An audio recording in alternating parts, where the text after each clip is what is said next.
Hi everybody, welcome back to another special edition of Workout Wednesday. Today we have one of our agents out of Avondale with us, Kyle Williams, and we are going to be talking about the final topic for July Do More in 24, which is decorate. So with that being said, let's get started.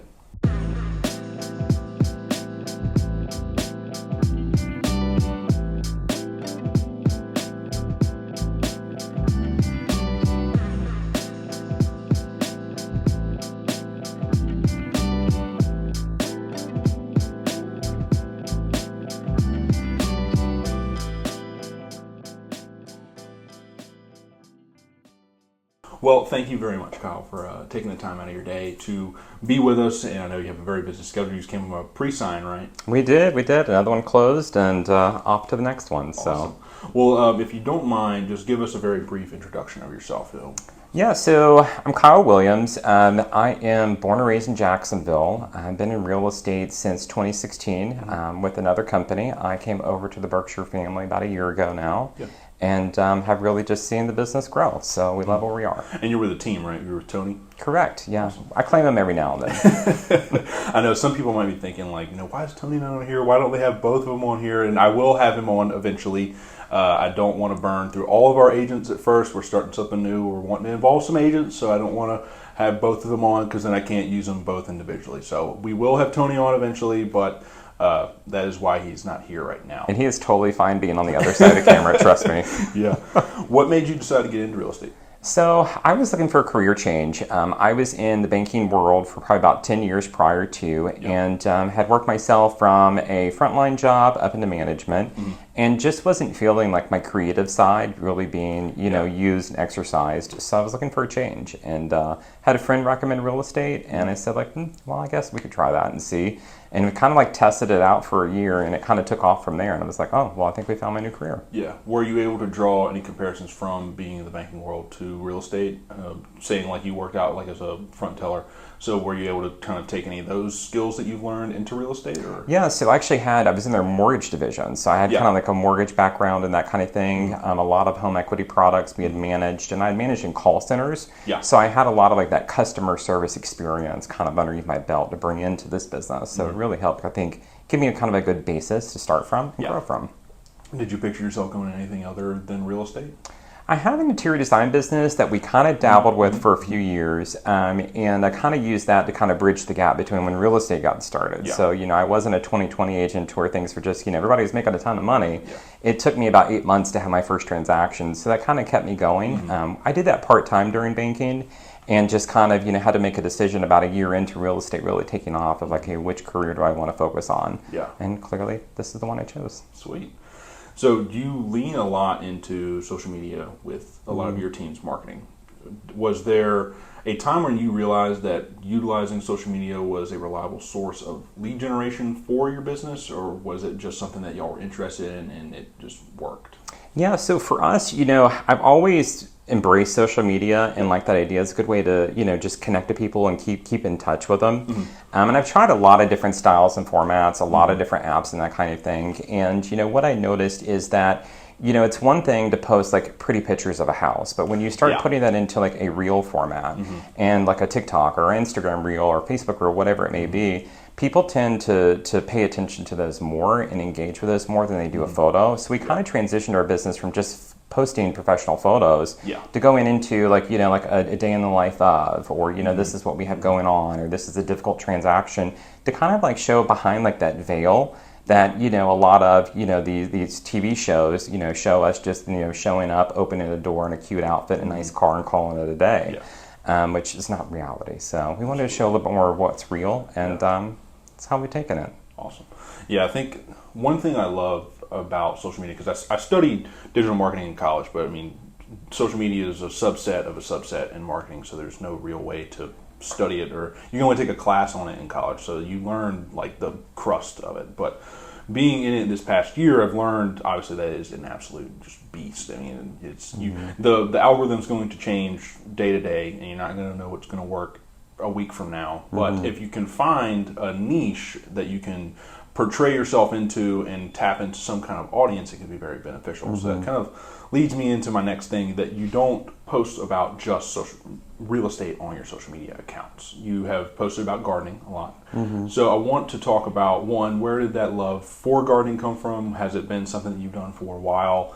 And, where did you realize that it was going to be something that could help bring more people to your Instagram accounts? Yeah, so when we went to the conference this year, we took a couple of real estate classes, which, we kind of weren't ideally looking for. The classes we wanted were booked. So we ended up in this Reels class, and so look, we already do social media. Like, what do we need, this for? But maybe if we take something away from it, we've learned something new. And, one of the presentations offered that you want to connect with your clients on a personal level, whether it be through a hobby or an interest or something. And you truly want your social media to be about a 70-30 split, about 70% personal, 30% business. Because if it's more than that, people feel like you're trying to sell something to them. And, they're there for, entertainment. They want to be entertained. And a lot of our stuff is kind of geared with like a comical flair to it.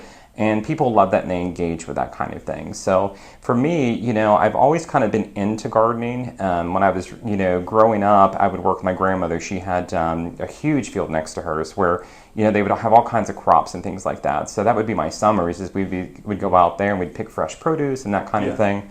So that's kind of my roots in gardening. And then, when I bought my house in 2016, it was a builder grade box, builder grade landscaping. And I really wanted to change that. We've been traveling each year. We try to take a big trip. And then 2 years ago, we went to Italy and toured some Italian gardens. And then we went to the UK last year and toured all of these English style gardens. And I really fell in love with that style. And I wanted to bring that home and come home and recreate it.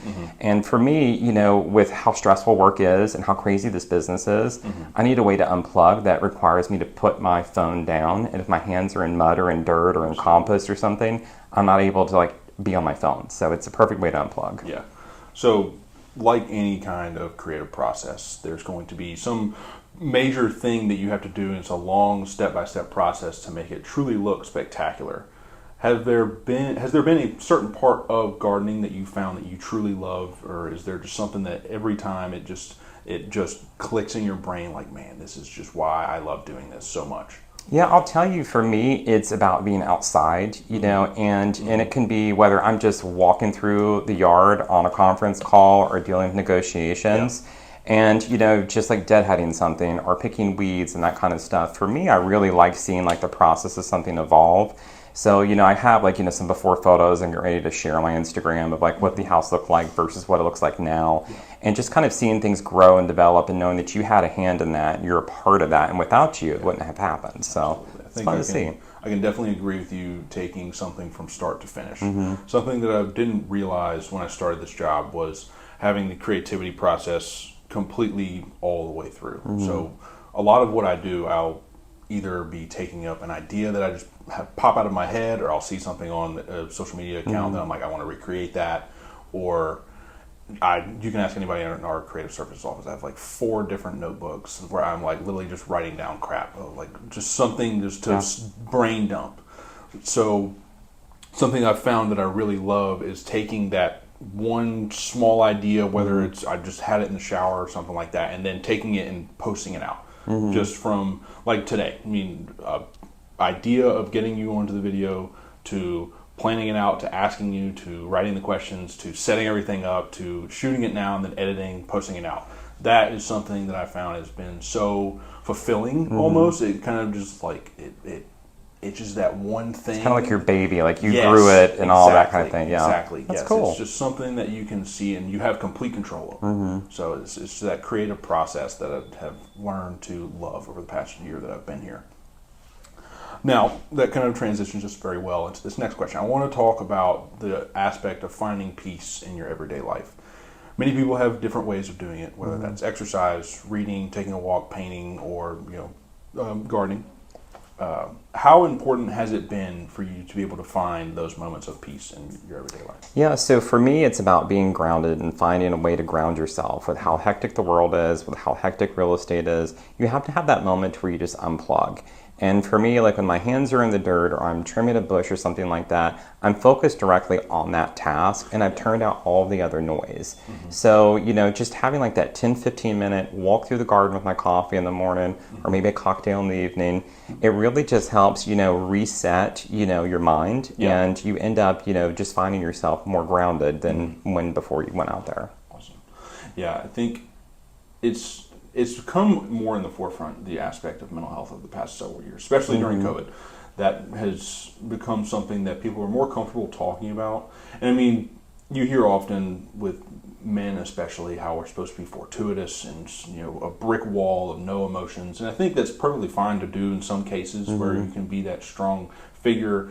But I think it's also important for, I mean, men especially to just take that moment of stepping back and taking yourself out of a situation sometimes and just being able to be like, yeah, I am kind of feeling a little sad today, you know, I might not be showing it, but it can just find those things that help you process those emotions more so. But yeah, I think it's so important. I mean, especially with me, it's one, that creative process of being able to do everything, something that I love every day, but also I like to exercise a lot. So that's something where I can just turn the brain off and I can work at something insanely hard and just be able to not worry about something for 30 minutes to an hour. And you just work on that stress and that frustration, you know, and you can get through like whatever that mental block is. Absolutely. You know, for me, it's like, you know, we're so fine-tuned in our craft, which is real estate, you know, and you know, when you get out in something like gardening or something like that or working out, you know, you have control, but you don't really have full control. You know, you may take care of this plant and water it every day and fertilize it and all those things, and it may still die, you know, and that kind of thing, and you can learn from that process. Very true. You know, but it also, it kind of humbles you of like, you know, you're not in control, and, you know, it's nice to kind of maybe not always be in control, so... I heard that one. So, final question for you. What do you say fuels you to deliver the best you each day? What is your one intrinsic motivation that you have? Yeah, I'd say I like to make people laugh. You know, I like to, you know, kind of be the person that comes in the room, puts a smile on somebody's face, says something funny or maybe something a little off color that just kind of like, did he really say that? You know, did he really post that? Like, who is this crazy guy? It's got chickens dropping out of the sky and all kinds of stuff. And, you know, I've had so many people reach out privately on social media, you know, and I started this social media thing, like, let's just see what happens. Yeah. And we've gotten so much business out of that, you know, of people just feeling like they know us, you know, and it may be somebody we've never met that followed us years ago. Yeah. And, you know, just kind of followed the journey of life and the evolution of my social media accounts. And, you know, the comedy that I throw in there, you know, we had a seller, for instance, you know, had mentioned she was going through a very stressful part of selling the house. It was very emotional. Yeah. Her sister had passed away and had left the house, and it was just that whole thing was coming to an end. Well, we put together a reel to where it was a transition reel, and we were sitting in my dining room, and there was this video of this bird getting zapped on the power lines. You probably saw this. And then I had, you know, Charles was on a chair over here. You couldn't see him, dropping a Publix rotisserie chicken on the plate, and it slaps in front of me, and I've got a straight face in the camera promoting this listing. She said she literally laughed until she cried, and how much it made her day and that kind of thing. And it's things like that, you know, that motivation of like making people feel good about their day. And, you know, you can be having a really crappy day, as we all do from time to time. Yeah. And it's just that one reel or that one something, you know, so I like posting, you know, to make people happy. So it's what motivates me to be me and myself. Very, very truly amazing. And it's so cool that, I mean, you don't know that you're helping somebody out until you do know. Yeah. I mean, it's very special feeling to, I'm sure that y'all are very happy. And it motivates you to do more, you know, and that kind of thing, get more creative. And, you know, I'm not going to jump off a building or anything, so don't get excited. But, you know, it's just, you know, you never know what's next. So just stay tuned. Well, y'all do a great job at it. Well, thank you. Well, we'd like to thank you again for just coming on and just taking some time out of your busy day. You know, we really like doing this stuff, but, you know, thank you all also for watching. So that will conclude it today for our Workout Wednesday, and we will see you next week. Take care.